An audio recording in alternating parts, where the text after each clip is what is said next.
সিকিউতে 19 হয়েছে, আমার জীবনটা সব শেষ। আমার গণিত পরীক্ষায় খারাপ দিয়েছো তাদের জন্য একটা গুড নিউজ। ভাই আমি 30 মার্ক আঞ্চ করেছি, আমি কি পাশ করতে পারবো? আসসালামু আলাইকুম, এসএসসি পরীক্ষার্থী 2025, তোমরা কেমন আছো? আল্লাহ আমাদের সবাই ভালো আছো। যেহেতু এসএসসি পরীক্ষার যারা গণিত পরীক্ষায় খারাপ দিয়েছো তাদের জন্য একটা গুড নিউজ। দেখো, তোমরা এসএসসি 2025 বিশাল সুখবর, এমসিকিউ এবং সিকিউ ক্ষেত্রে পাস দিবে কিনা শিক্ষা বোর্ড। আমরা এটার আগে একটা ভিডিও দিয়েছিলাম, অনেকে কমেন্ট করেছো যে আসলে এটা কতটুকু সত্য, সেটা নিয়ে আমরা আজকে কথা বলবো। সেটার উত্তরগুলো আমরা এই ভিডিওতে দেওয়ার চেষ্টা করবো। এটা খেয়াল করো যে অনেকে লিখছে ভাইয়া, আচ্ছা ভাইয়া আমি 30 মার্ক আঞ্চ করেছি, আমি কি পাস করতে পারবো? আচ্ছা, খুব সুন্দর একটা প্রশ্ন করেছে, ধন্যবাদ তোমাকে। আরেকজনের সিকিউতে 19 হয়েছে, আমার জীবনটা সব শেষ, আমি কি পাস করতে পারবো? আচ্ছা, এটার আমরা উত্তর দিব।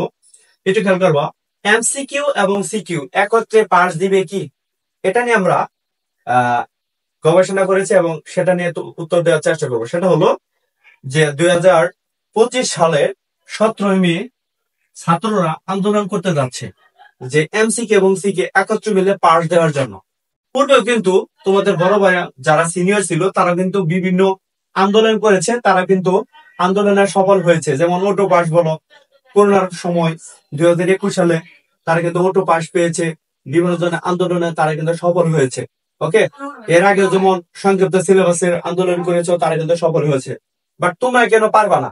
17 মে তোমরা যদি আন্দোলনটা করো, যে নতুন সরকার আসার পর তোমরা কিন্তু একটু হেসিটেশনে ছিল, যদি এই যে এমসিকিউ এবং সিকিউ তোমরা যদি আন্দোলন করো, ইনশাল্লাহ তোমরা সফল হইতে পারবা। আমরা কিন্তু সাথে রয়েছি।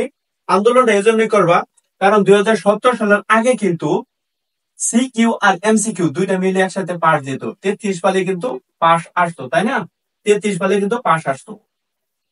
কিন্তু 2017 সালের পর তারা কিন্তু একটু সেপারেট করলো, দুইটা আলাদা আলাদা বিষয়ে পাস করতে হবে। কিন্তু যেহেতু নতুন সরকার হয়েছে, তোমাদের মাঝখানে একটু কনফিউশন হয়েছে যে আমাদের পরীক্ষাটা আসলে কেমন হবে।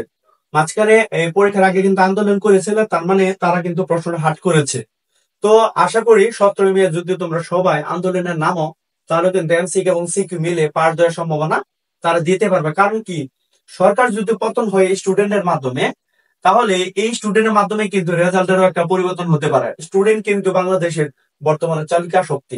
তোমাদের আন্দোলন আমরা মনে করি বৃথা যাবে না, আমরা পাশে আছি, তোমরা এগিয়ে যাও।